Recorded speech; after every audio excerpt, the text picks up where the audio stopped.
Sebagaimana kita ketahui, ada 7 elemen manajemen kinerja: perencanaan kinerja, pelaksanaan kinerja, pengukuran atau penilaian kinerja, akuntabilitas kinerja, dan analisa lingkungan strategik. Ketujuh elemen manajemen kerja ini telah dilaksanakan oleh Pemkop Surabaya dan Pemkop Jawa Barat melalui suatu sistem informasi yang terpadu. Di Surabaya, di Pemkop Surabaya ada aplikasi e-planning sampai ke aplikasi e-performance untuk melaksanakan perencanaan, pelaksanaan sampai pengukuran kinerja. Sementara kalau di Jawa Barat, mereka memperkenalkan aplikasi Kimo, aplikasi yang terintegrasi dengan Siap Jabar, di mana aplikasi ini mengukur kinerja pegawai mulai dari perencanaan sampai pelaksanaan serta pengukuran. Untuk akuntabilitas dan controlling, mereka memiliki aplikasi yang mereka sebut TRK, dan semuanya terintegrasi. Pelajarannya adalah mereka telah melakukan 7 elemen manajemen kerja dengan baik melalui sistem informasi secara integrasi. Kekurangannya adalah kalau saya lihat sistem-sistem yang dibangun oleh mereka kurang melibatkan masyarakat. Mereka mengatakan bahwa pembangunan sistem mereka dengan konsep triple helix. Triple helix dibangun oleh pemerintah, pengusaha, dan akademisi. Dalam hal ini pengusaha dan akademisi terlihat kurang perannya, terutama dalam perencanaan di daerah. Demikian, terima kasih.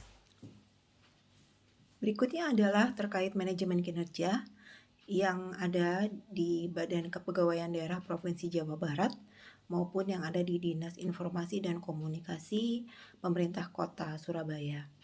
Untuk pola manajemen kinerja di Badan Kepegawaian Daerah Provinsi Jawa Barat, mereka sudah mengacu kepada Peraturan Menteri Pan-RB tentang Sistem Manajemen Kinerja PNS yang diterjemahkan ke dalam pelaksanaan kinerja yang dilakukan secara berjenjang. Salah satu program andalan di BKD Jawa Barat adalah dengan membangun SIM Jawara, di mana SIM Jawara ini merupakan sistem aplikasi manajemen talenta, manajemen karir, dan sistem merit yang dipakai di lingkungan pemerintah Provinsi Daerah Jawa Barat. SIM Jawara ini merupakan turunan dari visi dan misi pemerintah Provinsi Jawa Barat, yaitu meningkatkan kinerja pemerintahan, profesionalisme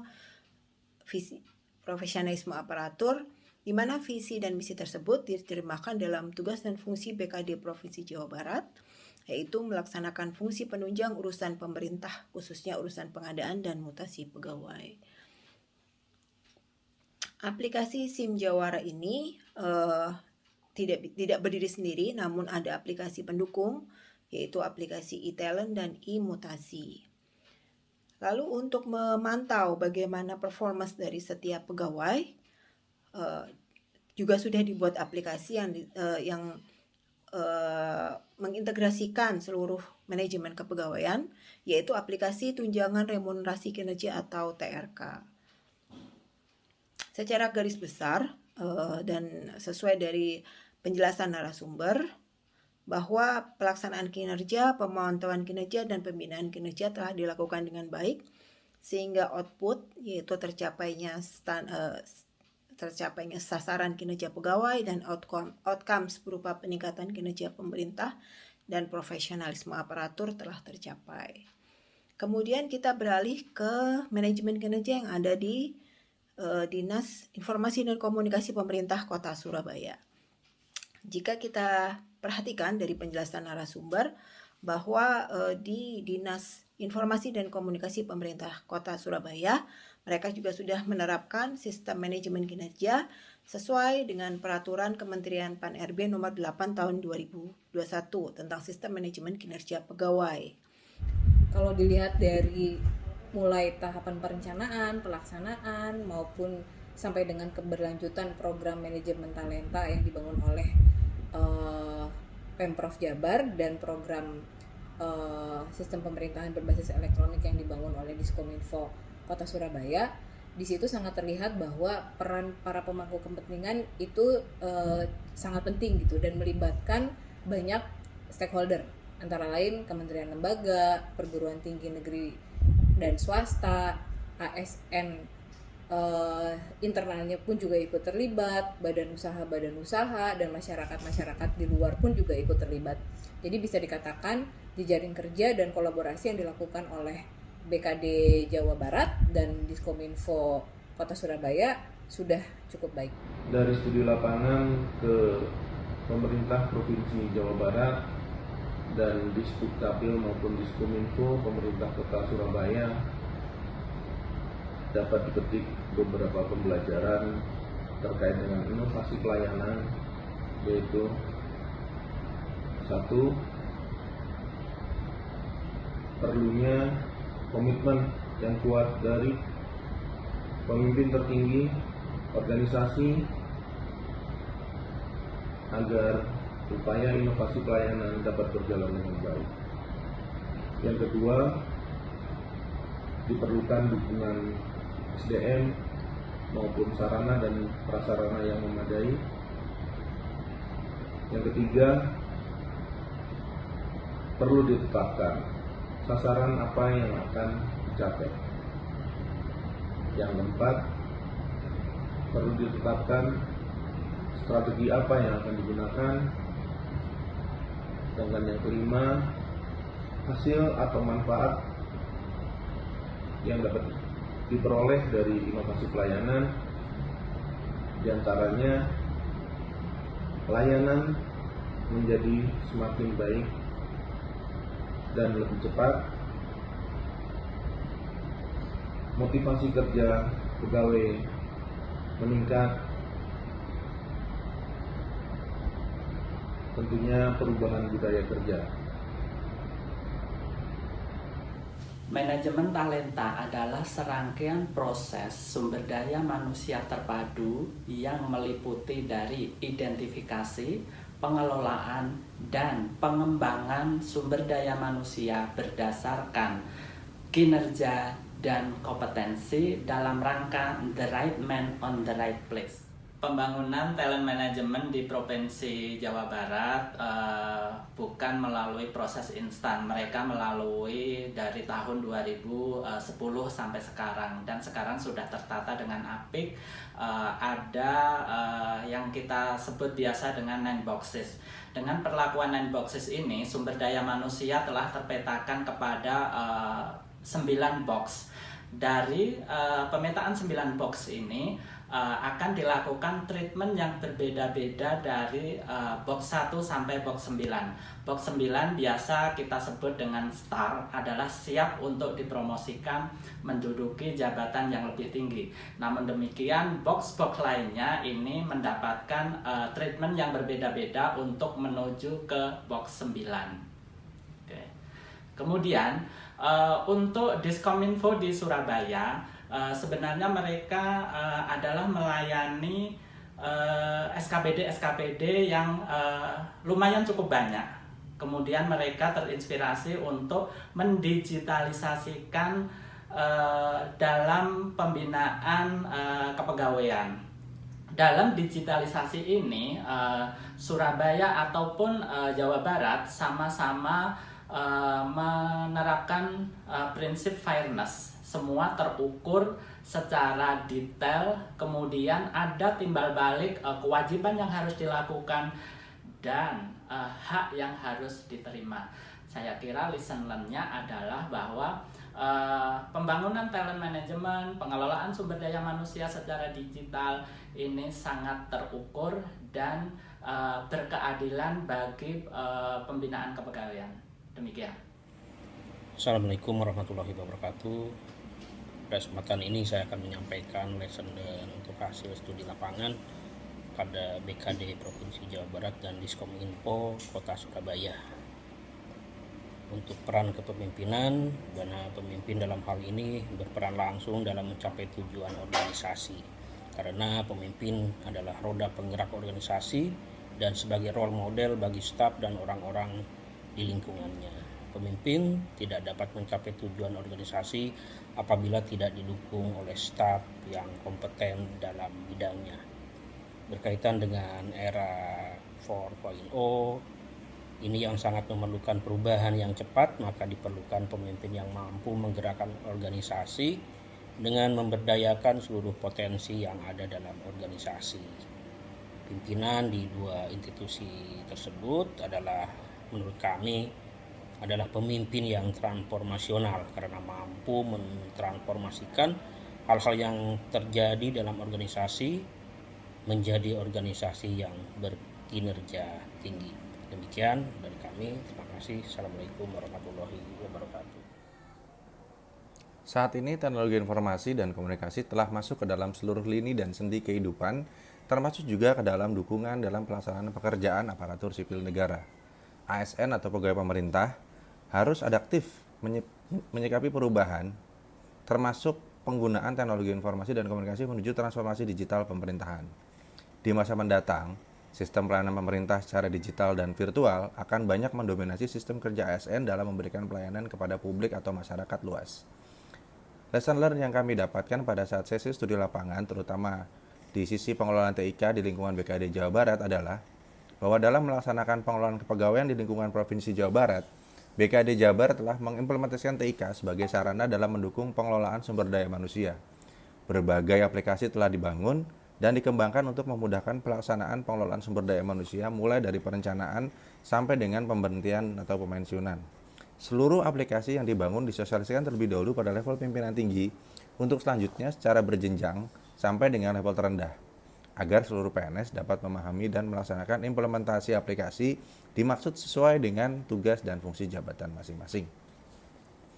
Evaluasi terhadap kinerja pengelolaan TIK juga dilakukan secara berkala dengan melibatkan langsung pegawai dan stakeholder terkait dalam rangka memberikan peningkatan pelayanan sesuai dengan moto BKD Jabar, yaitu memberi pelayanan terbaik. Sedangkan pengelolaan TIK di lingkungan Diskominfo sesuai dengan studi lapangan yang kami jalankan sebagai satuan kerja perangkat daerah di lingkungan pemerintah Kota Surabaya yang memiliki tugas salah satunya sebagai pembina pengelolaan TIK. Diskominfo Surabaya selalu berperan aktif untuk menyiapkan sarana dan prasarana TIK pendukung kegiatan pelayanan publik pada pemerintah Kota Surabaya.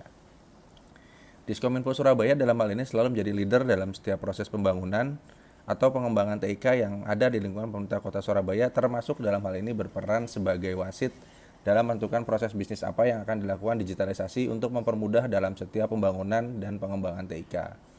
Dukungan terhadap Diskominfo Surabaya maupun terhadap BKD Jawa Barat juga diberikan oleh pimpinan tertinggi yang ada di lingkungan instansi masing-masing, dalam hal ini Gubernur Jawa Barat maupun Wali Kota Surabaya, sehingga keberlangsungan proses pelaksanaan digitalisasi dan penggunaan TIK dalam rangka pendukung pelaksanaan pekerjaan dapat berjalan secara berkesinambungan dan terus-menerus. Kemampuan untuk menyusun perencanaan serta mewujudkan sebuah rencana adalah kompetensi utama seorang pemimpin. Seorang pemimpin harus mempunyai visi dan misi ke arah mana organisasi yang dipimpinnya akan dibawa. Seorang pemimpin yang baik akan mampu mewujudkan impian itu semua. Pada umumnya tidak ada rencana yang buruk. Semua rencana yang telah disusun baik bagi organisasi, namun masalah yang sering terjadi adalah inkonsistensi untuk mewujudkan sebuah rencana. Seringkali implementasi dari sebuah rencana jauh dari harapan yang diinginkan, dan ujungnya rencana tinggal rencana dan pemimpin sibuk dengan hal-hal yang tidak strategis dan melupakan mimpi untuk mewujudkan organisasi ideal yang telah dicanangkan sejak awal. Pergantian pimpinan pada organisasi juga sering membuat rencana yang telah ditetapkan menjadi berantakan, karena setiap pemimpin membawa misi pribadinya dan ingin dikenang sebagai yang terhebat. Kalau kita sepakat bahwa semua rencana itu baik, kenapa kita tidak mewujudkan rencana dari pemimpin sebelumnya sampai terwujud, baru kemudian menyusun rencana baru yang lebih baik? Untuk itu, pemimpin harus memastikan rencana yang telah dibuat sudah di-backup dengan dana yang cukup. Mungkin sekali dana yang tidak tersedia tidak cukup dalam 1 tahun, maka kewajiban pemimpin untuk memastikan pada tahun mendatang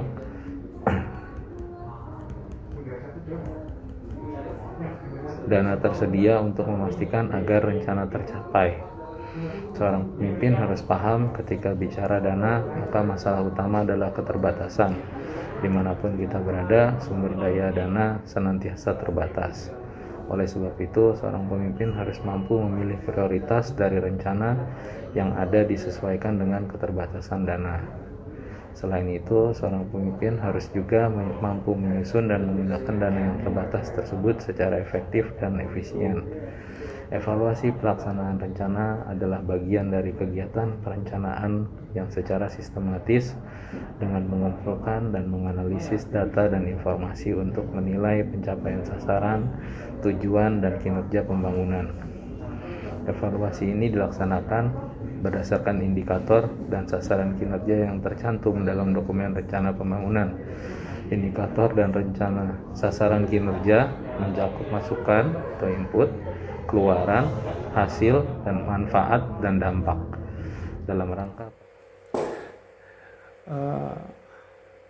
Setelah mengamati di studi lapangan di dua lokus yang berbeda, di BKD Pemprov Jabar dan Dinkominfo Pemkot Surabaya, dapat kami simpulkan bahwa di sana sudah ada manajemen risiko, di mana sudah memitigasi risiko yang ada dan mulai melakukan tindakan-tindakan untuk meminimalkan atau mencegah risiko itu terjadi. Contohnya di BKD Jabar ya, penggunaan sistem informasi kepegawaian bukan hanya dari ASN yang berpendidikan tinggi ya, tapi sampai golongan yang terendah, tentu dengan pendidikan yang rendah yang tidak biasa menggunakan sistem informasi. Untuk mengantisipasinya, BKD Pemprov Jabar mengeluarkan aturan bahwa keterlibatan atasan langsung secara berjenjang untuk membantu mensupervisi atau bahkan mengisi laporan dari bawahan yang belum mengerti tentang sistem informasi tersebut atau belum biasa menggunakan gadget ya, kasarnya seperti itu.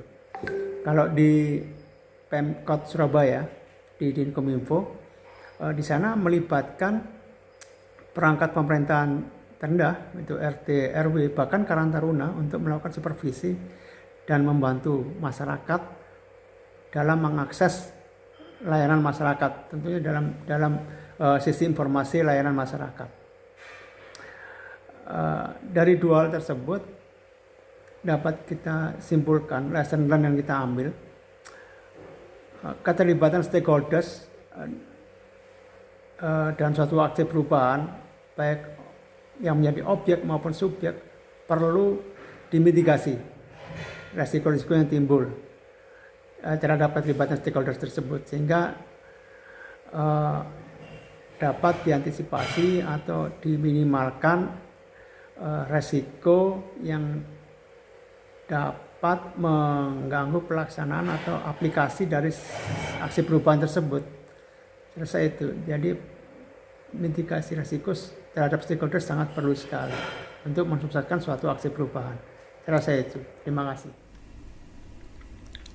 Dari pengalaman stula yang dilakukan di BKD Jabar dan Diskominfo Kota Surabaya, terdapat beberapa hal yang penting untuk diketahui, yaitu 1. Pemberlakuan sistem pemerintahan berbasis elektronik yang telah dilakukan ternyata memberikan dampak yang sangat baik untuk internal organisasi maupun masyarakat penerima layanan. Sistem manajemen yang dilakukan pun telah dimulai dari perencanaan, pelaksanaan, pemantauan, dan pembinaan, penilaian serta tindak lanjut yang dilakukan untuk pengembangan sistem selanjutnya. Yang ketiga, kedua lokus telah menyatukan manajemen risiko ke dalam sistem kerja sehingga budaya risiko telah terbangun. Hal ini sangat penting karena dari internal organisasi seharusnya sudah mengetahui apa yang harus dilakukan, apa yang harus dilakukan, yang tidak dilakukan untuk kemajuan kinerja organisasinya.